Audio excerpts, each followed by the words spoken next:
Welcome back to Women's Wealth, The Middle Way, the show that answers your questions about work, money, and family.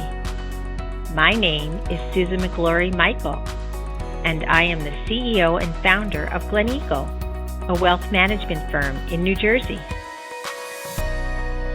My name's Carol Ann Fernandez, and I'm the COO of Glen Eagle, and I'm really excited today to be joined by our special guest, Jennifer Serino, who's the founder and CEO of My Hot Lunchbox. In 2011, Jen turned her need for easy school lunches into a thriving business that helps parents and schools.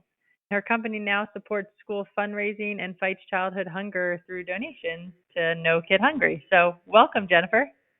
Thanks, Carol Ann. I appreciate you having me on. We're excited to hear your story today. We can start with you telling our listeners a little bit about yourself and what inspired you to even start My Hot Lunchbox. Sure. My name is Jen Serino. I'm the founder of My Hot Lunchbox. I think really at the heart, I'm an innovator and really a problem solver. My husband kind of teases me because I'm always coming up with ideas to make life a little easier and more efficient for humans. My inspiration for this particular idea actually came from a very personal experience. My husband and I had just welcomed our third child, and I, at that point, found myself juggling the demands of packing lunches for our two school-age children.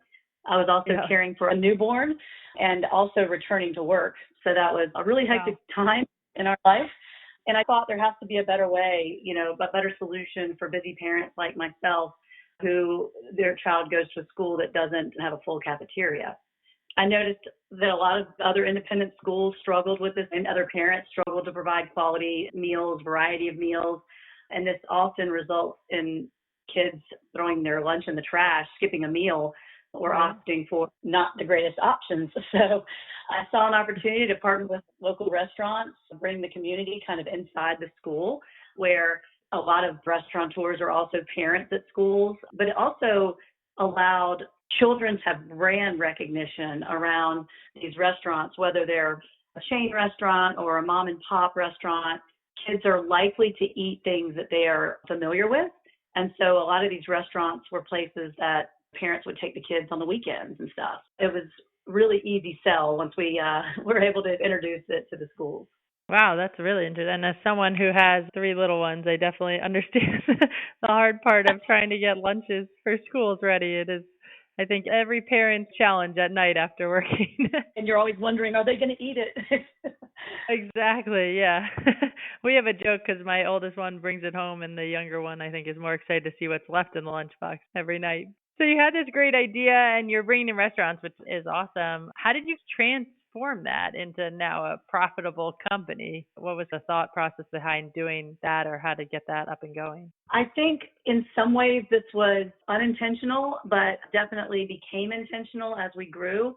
We definitely maintained low overhead costs. That was really critical, being that our role as in the business was more of a broker than, say, like a catering company cooking the food. We really had to be mindful of the overhead costs.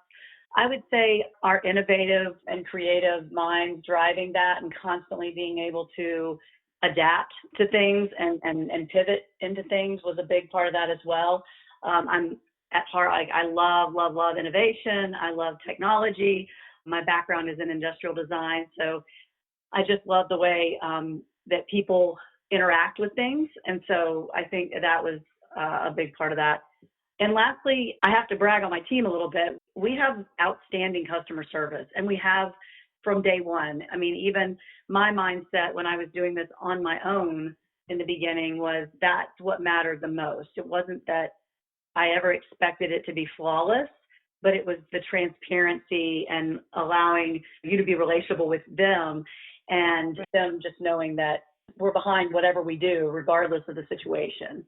I just feel like that has furthered helping us drive our growth without a lot of excessive marketing spend, because word of mouth referrals go really far. So I think that's such a big part, an important part of a business is that customer service. And as you're saying, especially when you're first starting out with the marketing, to have word of mouth is great. One thing we had mentioned when I was introducing you was this No Kids Hungry and fighting childhood hunger. I'm just interested to hear how that partnership came about and kind of where that is now. This is a mission very close to our hearts. We've been passionate about underserved students from the inception of the company. And while we obviously aren't a nonprofit and we do have to, be a profitable company in order to succeed, we've been mindful to balance that and try to take as much as we can and put it towards philanthropy in that specific area. One of the things we have been doing since day one is offering discounts essentially to schools with underserved students. So it's enabling them to purchase lunches at a reduced price. For that matter, they can also offer it sometimes to their parents for a reduced price or free.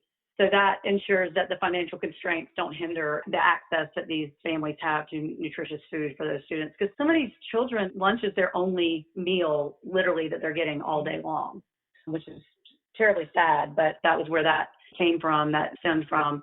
We also have begun recently to work to pair schools with local organizations to create more of a subsidized meal program. We're working closely with partners so that we can offer meals again, at a reduced cost or even free of charge to students who qualify. So it's more taking that to a whole nother level to try to get organizations involved in donating to these programs. And then as far as what you mentioned earlier, we do contribute annually to No Kid Hungry. That's still very important for us. That's the one way I think that we kind of take aim at a broader impact beyond just the schools that we serve. I think it's so important and admirable that you guys are working so hard to help fight this huge issue of kids not having enough food, sadly. I'm just curious, how many schools are you guys working with now, and is it in a set area, or are you guys nationwide? Yeah, that's a great question. We get that a lot. People often, when they hear about it, they're like, "Oh, so you just serve and we're located in North Carolina," and I'm like, "No, we can serve schools anywhere." So we're around 350 schools nationwide. And we just recently started serving in Canada. This year, we brought on our first school in Alaska. And last year, we brought on our first school in Hawaii. So I think you need to start touring your schools, it sounds like. We've been talking about it as a team. That's really funny you bring that up. I appreciate you sharing so much. This is very interesting. We always like to ask one last question, which is some advice. So I'd be curious to hear, what would be your advice for maybe an entrepreneur who's looking to combine what you have, this idea of having a profitable business, because they're not a nonprofit, but also putting a purpose behind it? To address even both of those, one of the first things that comes to my mind is that you have to start with something that you're very passionate about, that you have a genuine interest in, that when you get up in the morning, it truly excites you. And this is just going to really show in your work and inspiring others. Others see that in you. And it also will, in my opinion, help sustain you through the hard times. Every company goes through challenges. And if you have interest and enthusiasm about what you're doing, it makes those challenges easier to overcome and push through. The second thing, and I think this is obvious from my personal reflection on why I started the business, but look for a genuine need or a problem that others have and find ways to solve that problem. Not only does this really create a clear purpose within your business, but it also creates a market that might not already be there. I think that's so important. I think a lot of times as entrepreneurs, we come up with an idea and we start out on it, and it's those opportunities and those needs that you discover as you start to unwrap it. That's right. Yeah. One other thing that comes to mind as far as if I was talking to somebody that was starting out and had a great idea is, well, a couple of things actually. One is you have to be passionate about that, like we talked about, but your team should also have that passion. So creating that culture within your business that every single person in the company is understanding of your mission and feels equally passionate about it. It's just as important as them understanding profit. And then ensuring that every employee understands their contribution to the overall mission and making them a part of that financially and other ways as well. But if everybody's aligned around that, your team and the support that you're going to get from that team is going to be so much greater than if you're the only one in the company that's feeling this way. And then lastly, I just feel like being flexible again and innovative, being ready to adapt. We all understand, and I hate to even bring it up, but we all went through, a lot of businesses suffered through COVID. That's an extreme, obviously, of adaptation and change, but it does really give you a different mindset when you go through something like that as a company. And just taking that even to the granular level and being able to start and looking at things and saying, how can I be open to new ways of doing things? That's great advice that you gave there. All the different pieces, especially around getting a team that's aligned and then also just being able to adapt, because I think it happens more often than we'd like to admit as entrepreneurs that you're constantly trying to pivot.